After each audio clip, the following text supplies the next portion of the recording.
Hello and welcome to the Hit the Post podcast quarantine edition. So, unfortunately, this time we could not host our beautiful guest Harsh Cheran because he is unfortunately grown. He's put on a lot of weight and he's just a little embarrassed right now.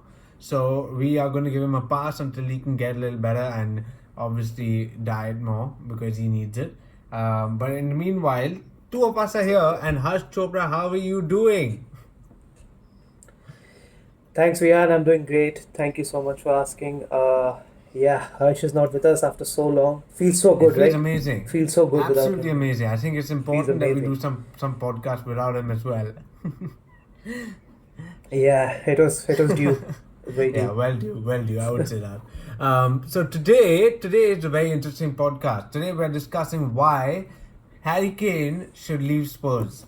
Now, this has actually sparked a Yep. big controversy since Roy Keane, actually a United hero, a legend, essentially he wrote. I'm just going to read off my trusty little notes over here. So he said that if Kane want to win trophies, and he's not going to do it at Spurs. So he believes that Harry Kane should depart Tottenham and join another team where he can compete for and win big trophies. And if he said that very clearly that if you're a top player, you want to win trophies.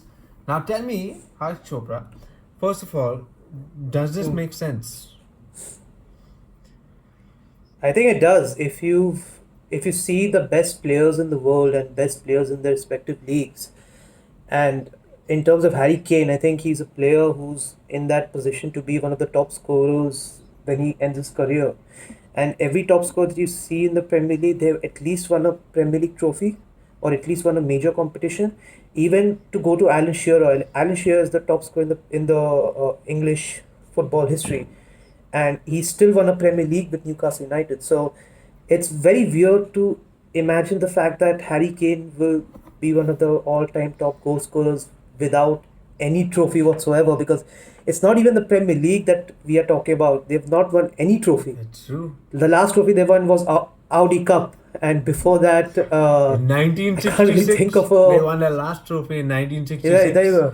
So I think that's the Premier yeah, the League, Premier right? League. They did win an FA Cup or something in 2007 and 8. But regardless, it's a very long time and not a great place to be if you want to be if you want to be called as one of the best English players, in my regards Yeah, at I least. mean, essentially, you've got the right point. I would agree with you completely on that fact. I think Kane is like considered the best English striker in modern football at the moment.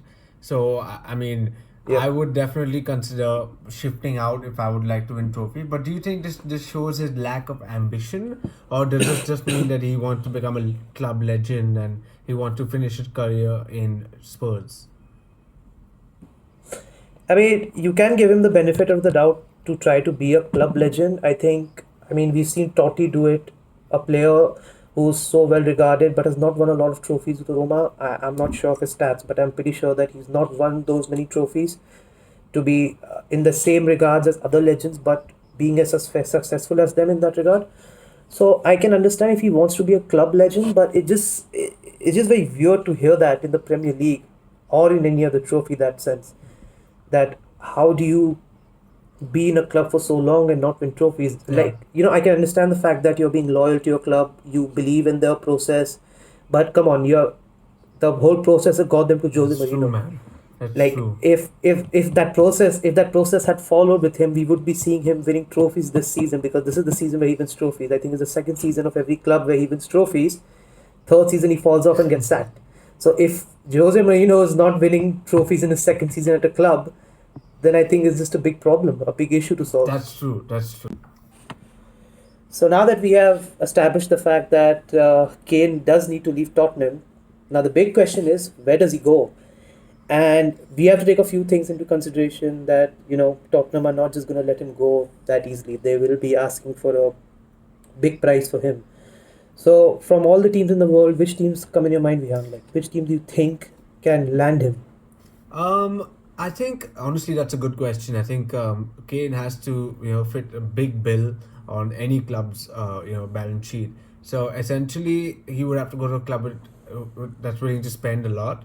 and given his age and everything, there's not a lot of prospects in terms of a young talent future and everything.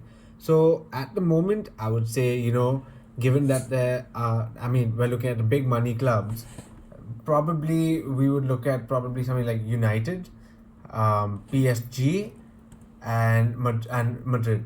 Probably the top three picks in terms of Kane. Don't you think City is in the conversation? So I would say City is in the same mix as well in terms of big clubs who are willing Yep. to spend, but it would be foolish to think that I mean City will go for Kane because they don't play that kind of football. They play the David Silva kind of football where tiki taka, very smooth. It's not like they have one front man like Madrid who had Yeah. Benzema or PSG who previously had Cavani. United who currently have Cavani. So essentially, a club that relies a lot on a number 9 figure. Yeah, I mean, here's the thing. I would love to have him at United. I think he He's not like coming. we need a centre forward. I know he's not coming. He wants to I'm win just saying we would trophies. love to have it We at want to United. win trophies. Hold on. We are going for Europa League, Oh yeah, which, sub league. anyways, my point being is that we would love to have him at United, but I kind of disagree with your fact that he won't fit the City model of football. I think in Tottenham he's not an out and out number 9 striker. I think he's a person who holds the ball, comes into midfield and spreads it out to someone like Son Yeah. or Bale, and I feel Mora. that kind of system works perfectly. Yeah, Mora. I think that kind of system works perfectly for a player like for a team like City. But having said that, I think City are also looking at Haaland and seeing the age gap. I think Kane's already 27. Yeah. He might be at the peak of his career. You don't know if he's going to get better from here. Yeah. Like he can, but It's at this rare. age when you're playing so good, you just I mean, you have at to this be age when you're Ronaldo. playing so good, you assume. You have to be Ronaldo to be that. Yeah, and Ronaldo, Yeah. Messi for that, and Mm. it's obviously not many have done that. So for me, I think if I had to select a few teams that I think would fit his model, I would say City. I would say PSG would do very well with him. I mean, imagine a strike force of Don't even. Mbappe, Neymar, and Kane. Don't even. Just give them the trophies. Just give them the trophy. Yeah. Like, why bother playing them? Yeah, exactly. Don't even worry. Anyways, Madrid is more like a Hollywood signing. Like Madrid always do that. As But usual. but in terms of Madrid, I think they need to get over Benzema. I think they've held on to Benzema for far too But that'd long. be a great replacement for Benzema. Yeah, no disrespect to Benzema. I think Yeah, he's Benzema great. plays really well for Real Madrid, but they do need a fresh player that doesn't cost 60 million but still plays. Jovic. Yeah, okay, fine. We got it. You got it. Bale's on the bench. Funny as hell. But essentially, I want to know the last question of this series at least. But I want to know, Yep. will he succeed outside of that Spurs aura? Because that's essentially what he's been living on.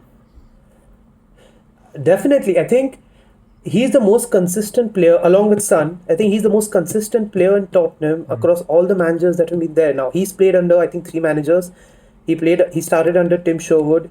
I mean he was Yeah. still young. He did make an impact, so you can count that in. Pochettino obviously he was good, and the most surprising fact is that he's been at his best under Mourinho, and that is saying a lot. Yeah.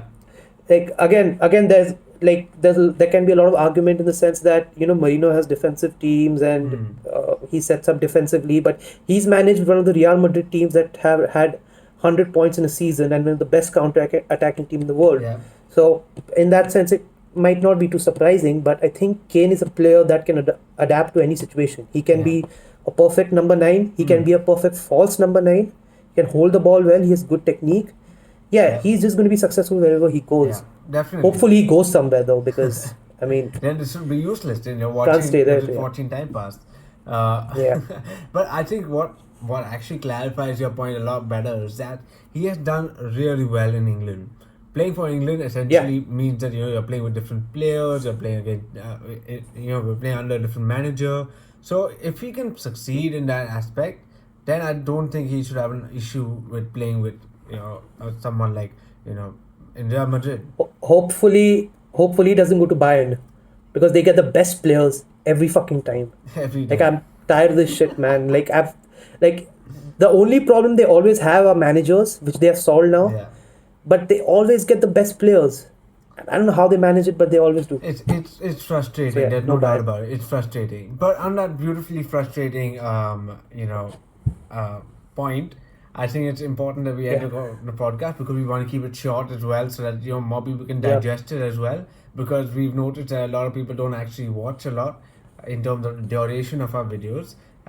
So now everyone who finishes the podcast will get a giveaway from next week onwards.